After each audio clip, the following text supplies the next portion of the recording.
Sound 2, sound 3, 1 check. Sauti 1 2 3 1 2 check sound. Sound 2, sound 3, 1 check. 2 3 1 check sound. Sauti 1 2 3 2 3 1 check sound. Sound 2, sound 3, 1 check. Sauti 1 2 3 majaribio sauti 1 2. Yes, thank you so much. 2 3 1 check sound. Sound 2, sound 3 1 check 2 sound. 2 3 1 check sound.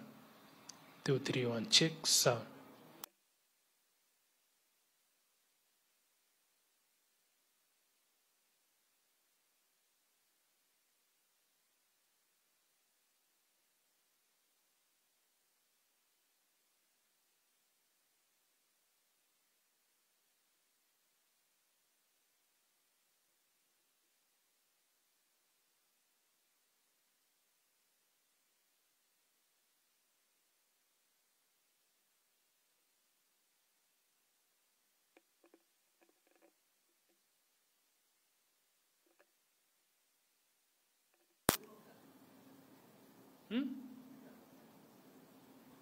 Yes, 2 2 3 1 check sound. Sound 1, sound 2, sound 3 check. Ukaguzi wa mitambo 1 2 3 1 2 sound check. Check 2, check 3 sound 1 2. Tunajaribu sauti 1 2 3 1 2 check sound. Sound 2, sound 3 1 check. Yes, thank you so much. 1 2. Tunakagua sauti 1 2 3 1 2 check sound. Sound 2, sound 3 1 check. 2 3 4 1 check sound. Sauti 1 2 3 1 2 check sound. 2 3 1 check sound. 2 3 1 check sound. Sauti 1 2 3 1 2. Ukaguzi wa sauti 1 2 3.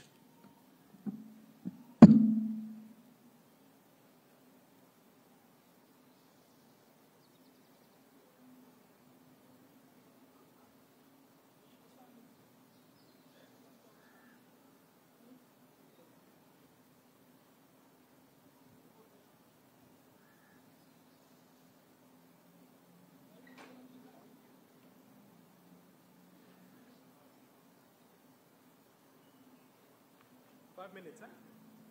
5.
Sound 2 3 check.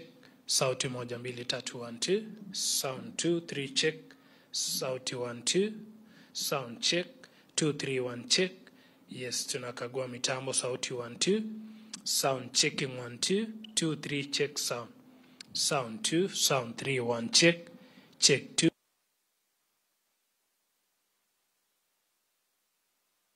1 2. Tunajaribu sauti 1 2. Sound checking 1 2. 3 check sound. Sound 2, sound 3 check 1 2. Kaguzi wa mitambo sauti 1 2 3 1 2 check sound. Sound 2, sound 3 1 check. Check 2 3 1. Sauti 1 2 3 1 2. Yes, 2, 3, check sound 1.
One, two, check sound. Sauti 1, 2, 3, 1, 2, check sound. Sauti 1, 2, 3, check. Check 2, check 3 sound. Sound 1, check. Sauti 1, 2, 3, 1, 2, check sound. Sound 2.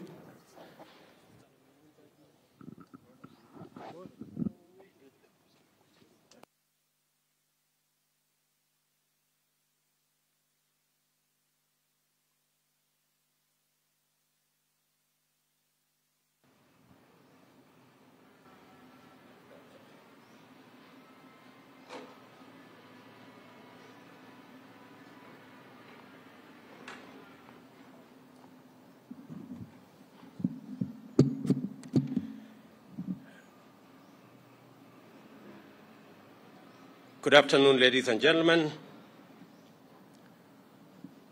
Dear Kenyans, in the last 2 weeks, our country has experienced grave acts of lawlessness, widespread violence, looting, and invasion of private property by persons taking advantage of political demonstrations called by the opposition.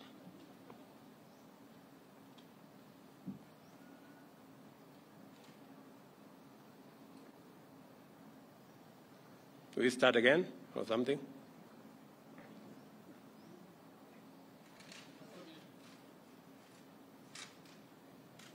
Okay.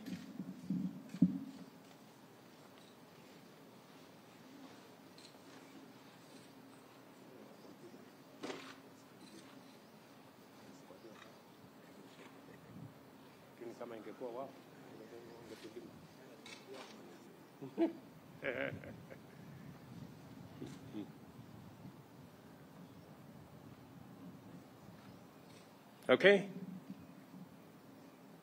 Somebody tell me when we are ready.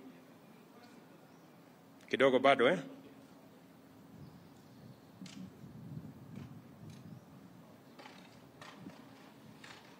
Mumenichelewesha sana. This statement I was supposed to make at 4:30.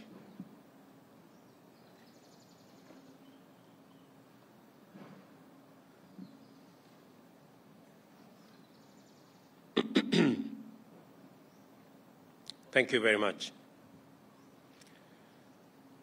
Dear Kenyans, in the last 2 weeks, our country has experienced grave acts of lawlessness, widespread violence, looting, and invasion of private property by persons taking advantage of political demonstrations called by the opposition. During this period, lives have been lost, people injured, property looted or destroyed. The economy has suffered and our image as a nation dented. Our security agencies have endeavored to do everything within the law to protect the lives and property of all citizens. Nevertheless, the violence, chaos, and disorder continues to distract our national focus of economic transformation. 3 Kenyans, among them a police officer, have lost their lives in the protest. More than 400 Kenyans, including at least 60 security officers, have been injured. A police vehicle was burnt to ashes somewhere in Kawangware, while another was hijacked and commandeered by unruly protesters somewhere in Migori. 2 houses of worship were burnt down in Kibra. Kiosks, supermarkets, and a mortuary were looted. Fellow Kenyans, our country's image and history in the League of Modern Nations has been at stake in the last 2 weeks. The country's economy has been hit hard at a time when my administration is doing everything possible to salvage the economy from the deep hole where we found it.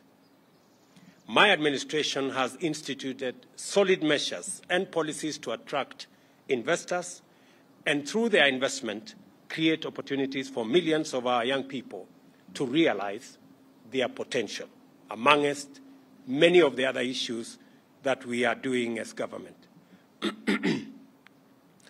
We cannot, ladies and gentlemen, we cannot allow these efforts to be derailed by acts of violence, chaos, and anarchy. We all have an obligation to respect the Constitution of Kenya.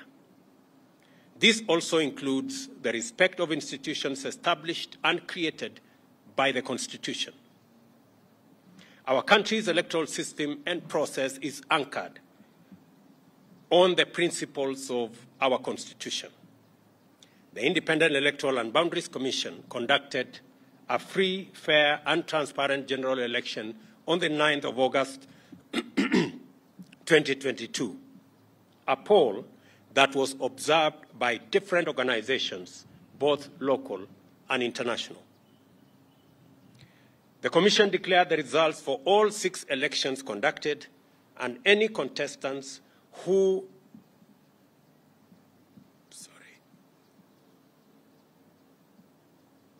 were aggrieved by the outcome had an opportunity to present their grievances to the country's judicial system for arbitration. The Supreme Court of Kenya had and determined with finality the 2022 presidential election dispute and ruled on the petitions that were filed by the aggrieved contestants and their supporters. Nevertheless, I have carefully listened to the issues raised by my friend, the Honorable Raila Odinga. In times like this, it is not about who is right or who is wrong. Like Winston Churchill said, I dare say, and I quote, "Courage is what it takes to stand up and speak, but it is also what it takes to sit down and listen." I have always been ready to engage Kenyans of all walks of life, including elected and appointed leaders from across the political divide and the religious fraternity, on how to make our country better and prosperous. And in the last 6 months, I have talked to many religious leaders. I have talked to many elected leaders from across the political divide. My door still remains open for honest, objective, and sincere deliberations based on the rule of law and the Constitution. On the reconstitution of the future Electoral Commission, the selection panel that currently is in office is a creation of the law that was passed by the 2 chambers of Parliament in response to a court decision. The court clearly stated that one institution, and in this case, Parliament, cannot dominate the process of establishing an electoral commission at the expense of other institutions that have a role to play in the country's electoral process. However, considering the matters raised by our friends in the opposition, I suggest a bipartisan engagement in Parliament on the reconstitution of the IEBC panel within the parameters of the law and the Constitution. In any case, as a Democrat and guided by the Constitution, I, on the 9th of December 2022, sent a memorandum to the Speakers of the National Assembly and Senate requesting the purposive intervention on implementation of the 2/3 gender rule, entrenchment in the Constitution of the Constituency Development Fund, Senate oversight and national gender affirmative action funds, establishment of the position of the Leader of Opposition, and the improvement of parliamentary oversight of the executive. And for the record, Parliament has already approved the parliamentary oversight of the executive, and shortly, cabinet secretaries will be appearing before the House to answer questions. The other items are still in Parliament. The IEBC selection panel and the future process of recruitment of its commissioners could as well be part of a conversation leading to constitutionally and legally binding proposals through a bipartisan parliamentary process. In other words, I am suggesting that the issues that have been raised by our friends on the matter of IEBC, my suggestion is that this matter can be handled in Parliament by a bipartisan parliamentary process so that we can agree on what it is they have an issue with, and we can adjust as is agreed and as necessary. And therefore, in these circumstances, and in view of the recent events that led to loss of life and destruction of property in the demonstrations that have occasioned in our country for the last 2 weeks, I urge my brother Raila Odinga and the opposition to call off the demonstrations and to give this bipartisan approach a chance for us to take the country forward.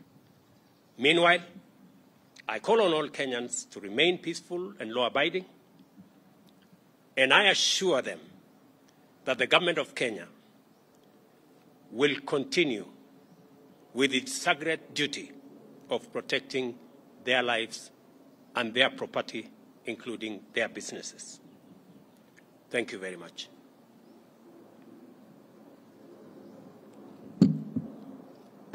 I can take 1 or 2 questions. Jina langu ni Joel Chacha kutoka runinga ya K24. Baadhi ya matakwa ya Azimio vile vile ni kuhusiana na gharama ya juu ya maisha. Je, Wakenya watarajie kupungua kwa bei ya bidhaa muhimu kufikia lini? Tuko na mpango kamili ambaye tunashughulikia gharama ya maisha. Kwa mara ya kwanza tumesajili wakulima milioni 5. Tuko na mbolea milioni 6. Saa hizi wakulima wetu wanashughulika na kupanda chakula kote katika taifa letu la Kenya. Juzi nilitangaza ya kwamba tumeagiza chakula kutoka nje na itaanza kufika wiki hii. Tuhakikishe ya kwamba pale kutakapotokea pengo ya kukosekana kwa chakula kabla hatujapata ile chakula ambayo tunazalisha mashambani na wakulima wetu, tutakuwa na nafasi ya kutumia chakula ambayo tumeagiza kutoka nchi za nje. Tumeagiza mahindi, tumeagiza mchele, tumeagiza maharagwe, tumeagiza chakula ya aina nyingi ambazo tayari tulipatiana ilani kwa wakulima wetu kwamba kama kuna mkulima yeyote ambaye bado wako na chakula katika magala zao waziuze, kwa sababu kuanzia mwezi huu tutapata chakula kutoka nje ya nchi. Na pili, ni watangazie Wakenya ya kwamba mahali tulipata gharama ya chakula pale ilikuwa shilingi 230. Fikia sasa ni shilingi 180. kumaanisha ya kwamba zile hatua tumezichukua zimeanza kupunguza gharama ya maisha, lakini mpango yetu ni mpango ambayo inaitwa sustainable. Ndio sababu tunashughulika na wakulima wetu. My name is Chemutai Goin from Citizen TV. And in paving way to this bipartisan process that will initiate in Parliament, if it doesn't bear any fruit, and there are positions that have been taken by yourself, your deputy, and several other leaders in government regarding a handshake or a working relationship, do we then foresee this possibly leading to that if it is for nation and for self? Chemutai, I didn't understand what you said. Sorry. Sorry. Yeah, somebody was talking to me here, so Pole. Yeah, that's a former colleague.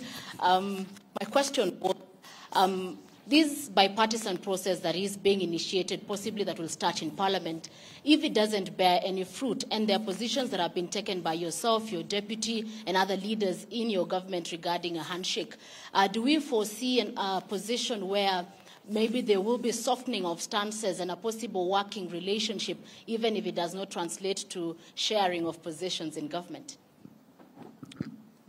You know, as a believer in the rule of law, and as a believer in running an accountable government, our position is that we should never be in the position that this country was put by the handshake, where there is no distinction between government and the opposition.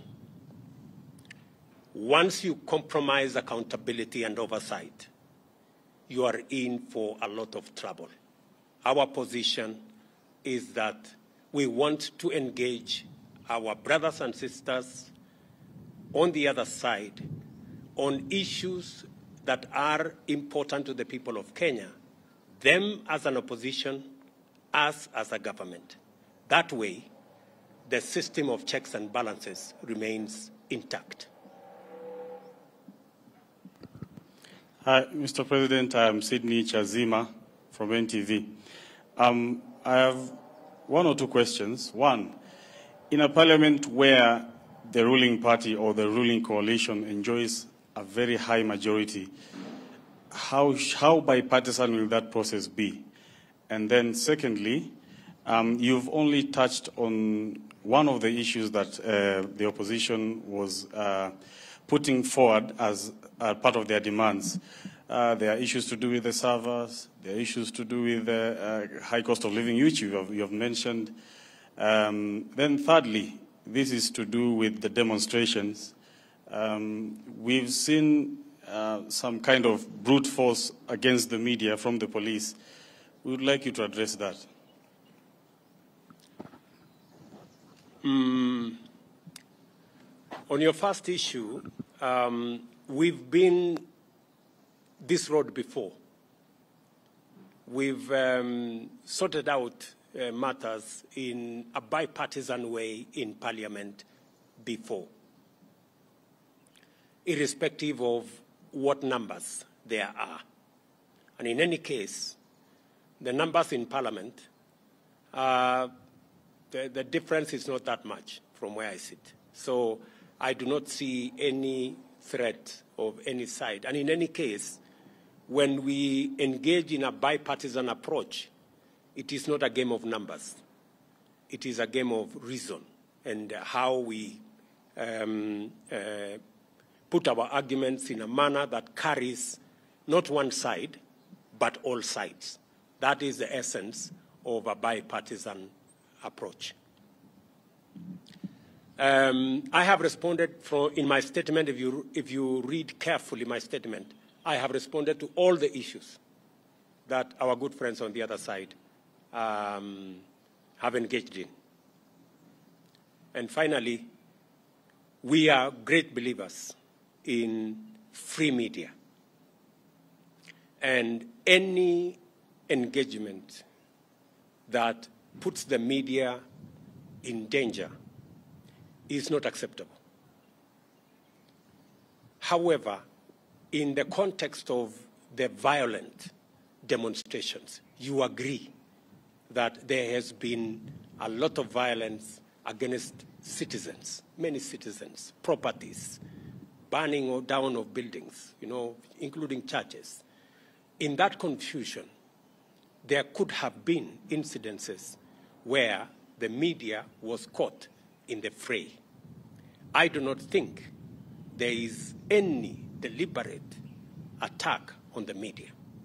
And if there was such deliberate attack on the media, I can tell you we would be opposed to it and we would not support it and we would actually deal with it because we believe that the media should be left to carry out its duties, its broadcasts, irrespective of how unfair they may be. It doesn't really matter. But the media should be left alone, irrespective of how biased they may be.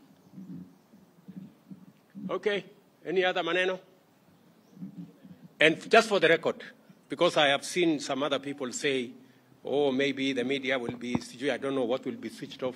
Take it from me. Kenya has come a long way. The era of switching off, I don't know, this or that, that's way behind us. I have said we will support the right of the media to carry out its function.